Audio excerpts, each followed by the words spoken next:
તો ગાંધીનગર જિલ્લાના કલોલ રેલવે પૂર્વ વિસ્તારમાં આવેલી ગાયત્રી રો હાઉસ સહિત અન્ય 4 સોસાયટીઓના મુખ્ય માર્ગો પર છેલ્લા 3 વર્ષથી વગર વરસાદે પણ ગટરના ગંદા પાણી ઉભરાવાની ગંભીર સમસ્યા સર્જાઈ છે। આ બાબતે કલોલ નગરપાલિકા તંત્રને વારંવાર રજૂઆતો કરવા છતાં કોઈ જ નક્કર કામગીરી કરવામાં આવી નથી। ગટરના ગંદા પાણી અને તેના કારણે ફેલાતી અસહ્ય દુર્ગંધને લીધે વિસ્તારમાં મચ્છરો અને માખીઓનો ઉપદ્રવ ચિંતાજનક રીતે વધ્યો છે, જેનાથી આગામી ચોમાસામાં ભયંકર રોગચાળો ફાટી નીકળવાની પૂરેપૂરી શક્યતા છે। રસ્તા પર ગટરના ચીકણા પાણી ભરાઈ રહેવાના કારણે તાજેતરમાં જ એક વૃદ્ધ મહિલા લપસી પડતા ઇજાગ્રસ્ત થયા હોવાની ઘટના સામે આવી છે। પાલિકાની આ ઘોર બેદરકારી સામે ઉદાસીનતા સામે સ્થાનિકો રહીશોમાં ભારે આક્રોશ જોવા મળી રહ્યો છે।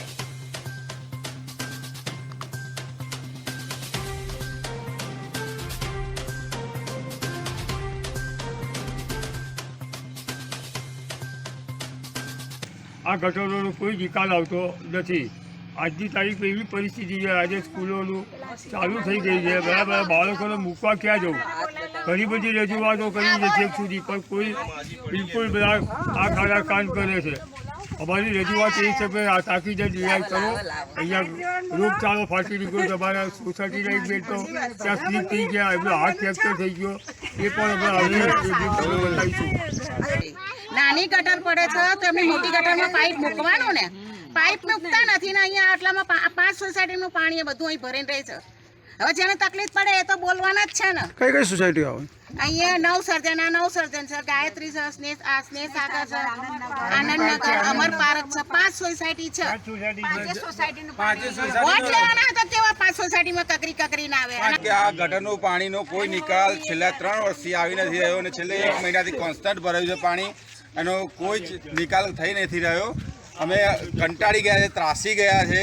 હવે નગરપાલિકા અમારી પર જુલ્મ કરી રહી છે અને નગરપાલિકાને અમારું એટલું કહેવું છે, અમે હાથ જોડીએ છીએ, તમે અમારી સાથે અન્યાય કેમ કરી રહ્યા છો?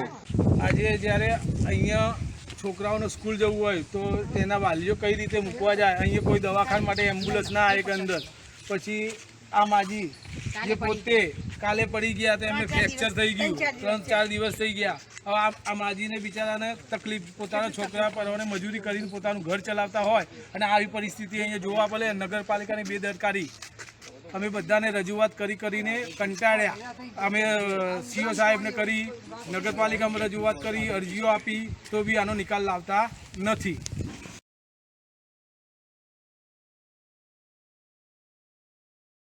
કલોલ રેલવે પૂર્વ વિસ્તારમાં આવેલી ગાયત્રી સોસાયટી તેમજ અન્ય સોસાયટીઓ જે 5 સોસાયટીઓ આવેલી છે અને એક જ રસ્તો છે અને આ એક જ રસ્તા પર જે ગટરનો પ્રશ્ન છેલ્લા 3 વર્ષથી છે અને તે ગટરની જે સમસ્યા છે તે લોકોની સમસ્યાને લઈને વારંવાર નગરપાલિકાના વહીવટીતંત્રને આ લોકોએ રજૂઆત કરી છે, છતાં પણ નગરપાલિકાનું વહીવટીતંત્ર આ વોર્ડ નંબર 5માં આવેલી આ સોસાયટીનું નિરાકરણ કેમ કરતી નથી તેને લઈને આ વિસ્તારના લોકોએ રહીશોએ સવાલ ઉઠાવ્યા છે અને તમામ વિસ્તારમાં નવી ગટર લાઇન પણ નખાઈ ગઈ છે, તેમ છતાં પણ અમારા વિસ્તારમાં આ પાણીની સમસ્યા દૂર થતી નથી। તેના કારણે કોલેરા તેમજ અન્ય સમસ્યાનો પણ સામનો કરવો પડે છે, તેમજ આ સ્કૂલે જતા બાળકોને પણ આવા ગંદા પાણીમાં થઈને પસાર થવું પડે છે। આમ અનેક સમસ્યાનો સામનો આ 5 સોસાયટીના રહીશો આ ઉભરાતી ગટરોના કારણે કરી રહ્યા છે। મહેન્દ્ર રાવળ, પાટનગર નેટવર્ક ન્યૂઝ, કલોલ।